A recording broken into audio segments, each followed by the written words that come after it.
नाज़रीन, हैदराबाद में Pakistan paramedical staff association Hyderabad पारां 182 मुलाज़िमनि जूं पगारूं 3 सालनि खां न मिलण ख़िलाफ़ एहतजाजी मुज़ाहिरो कयो वियो।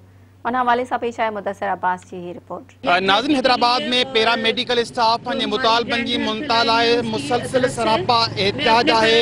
अॼु बि इन सिलसिले में हैदराबाद में पाकिस्तान पैरामेडिकल एसोसिएशन तरफां सिविल अस्पताल हैदराबाद 182 मुलाज़िमनि जी पगारुनि जी बंदिश ख़िलाफ़ प्रेस क्लब जा एहतजाजी मुज़ाहिरो कयो आहे। असीं उन एहतजाज में शरीक अॻवान खां ॻाल्हि ॿोल्हि हेॾी वबा में पैरामेडिकल वारा 24 कलाक कमु कनि पिया, पर उन्हनि खे अञा ताईं पगार न जारी कई वई आहे।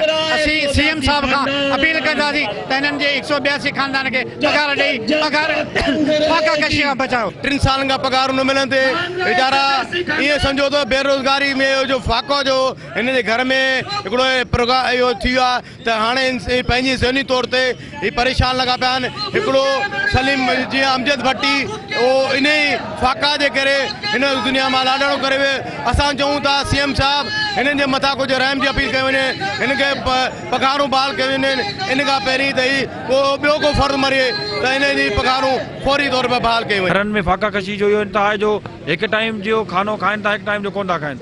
त असांजी सीएम सिंध खां ऐं आला अख्तियारनि खां पुरज़ोर मुतालबो आहे त 182 खानदान के जल्द का जल्द फाका कशी का बचाए उन्होंने सैलरी रिलीज की वजे। मजबूरन जो है हम एहतजाज पे फर्स्ट से हमने ये आज़ादी तहरीक पुरअमन एहतजाज चलाई कि तहरीक चलाई है, मगर अफसोस हमारी कोई सुनवाई नहीं हो रही। तारा हम इतनी अपील करते हैं तो 182 मुलाजमों की जल्द से जल्द तनख्वाह बहाल कीजिए।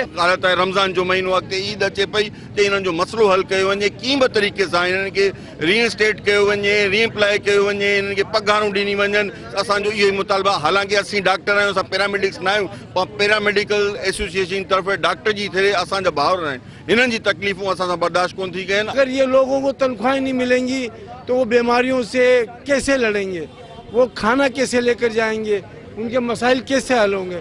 खुदारा इंसाफ किया।